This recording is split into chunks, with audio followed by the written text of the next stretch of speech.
जय हिंद दोस्तों। कल मैंने आप लोगों को एक शख्स का एग्जाम्पल दिया था, नूरा फतेही का, और आपको बताया था कि जिसका काम उसी को साजे क्यों कहा जाता है। अब हुआ कुछ यूँ था कि वही नूरा फतेही जी ने भी भैया इसराइल जो कर रहा है फ़िलिस्तीन के साथ उसको गलत बताया था, लेकिन फ़िलिस्तीन ने जो किया इसराइल के साथ उसके बारे में उन्होंने कुछ भी नहीं कहा था। खैर, ये डेमोक्रेसी है, अपनी अपनी बात कहने का सभी को हक है, लेकिन नूरा फतेही के ऊपर उंगलियाँ इसलिए भी उठी थी क्योंकि नूरा तो इंडियन है ही नहीं, नूरा तो कैनेडियन है, तो इसलिए इंडियंस को उससे फ़र्क पड़ना भी नहीं चाहिए था।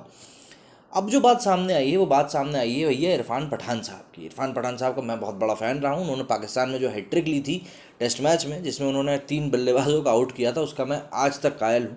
एक अव्वल दर्जे के क्रिकेटर रहे हैं ये। लेकिन देखिए, बात वही हो जाती है कि जब आप ओपिनियन रखना शुरू करते हैं तो या तो आप इधर के होते हैं या फिर आप उधर के होते हैं, और यही चीज़ समय इरफान पठान भाई साहब के साथ भी हुई है। अब यहाँ पे हुआ कुछ यूँ कि इरफान पठान ने 11 तारीख को जो फ़िलिस्तीन और अपने इसराइल के बीच में जो युद्ध चालू हुआ उसको लेकर उन्होंने ट्वीट किया। उसमें उन्होंने लिखा कि if you have even slightest of humanity you will not support what's happening in Palestine, save humanity. मतलब अगर आपके अंदर थोड़ी भी इंसानियत है तो फ़लस्तीन में जो हो रहा है उसका आप बिल्कुल भी सपोर्ट नहीं करेंगे। ये बात उन्होंने कही। भाई बहुत अच्छी बात है, आपको ऐसा लगता है, आपकी ये सोच है, बहुत अच्छी बात है, कोई गलती नहीं है इसमें, क्योंकि भारत में डेमोक्रेसी है। मैं बार बार इस चीज़ को दोहराता हूँ क्योंकि ये चीज़ ना बहुत सही थी। राहुल गांधी ने कहा था कि भारत में डेमोक्रेसी नहीं है, तो भारत में डेमोक्रेसी है, इसलिए आप कुछ भी कह सकते हैं। कुवैत का मैंने एक वीडियो डाला था ये मॉर्निंग में, उसके वहाँ के भाई साहब शेख साहब ने कह दिया वहाँ के भारतीयों को कि अगर आपने इसराइल के सपोर्ट में कुछ भी कहा ना तो हम आपको देख लेंगे, मॉनिटर कर रहे हैं आपको। लेकिन भारत में ऐसा कुछ भी नहीं है।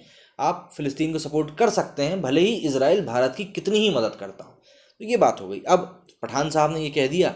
अब पठान साहब ने ये कहा तो इसके बाद कंगना जी ने कहा, एक अपने जो इंस्टाग्राम है उसके ऊपर एक स्टोरी डालते हुए उन्होंने लिखा कि एक विधायक है दिनेश चौधरी, उनका ट्वीट उन्होंने शेयर किया। कल कंगना का तो अकाउंट सस्पेंड हो गया है, तो उन्होंने उसको स्टोरी में डाला कि इरफान पठान को दूसरे देश से तो इतना लगाव है लेकिन खुद के देश में बंगाल पर एक भी ट्वीट नहीं किया। अब जाहिर तौर पर बात है भाई, बंगाल में जो हिंसा हुई वो शायद ही किसी भारतीय को पता नहीं चली हो, क्योंकि वहाँ पे जो कुछ हुआ वो किसी से छुपा हुआ भी नहीं है, और किसने कराया, क्यों कराया, कैसे हुआ, ये सब चीज़ों के सामने है।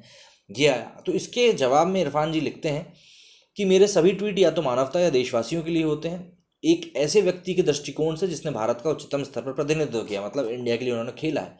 इसके विपरीत मुझे कंगना जैसे लोग मिलते हैं जिनके अकाउंट नफरत फैलाने के लिए सस्पेंड हो चुके हैं, या अन्य पेड अकाउंट जो भी नफरत फैलाने के लिए होते हैं। देखिए, यहाँ पे ये कहना है कि मेरा जो भी ट्वीट होता है वो देश हित में होता है और लोगों की सद्भावना के लिए होता है, वो चीज़ ठीक है।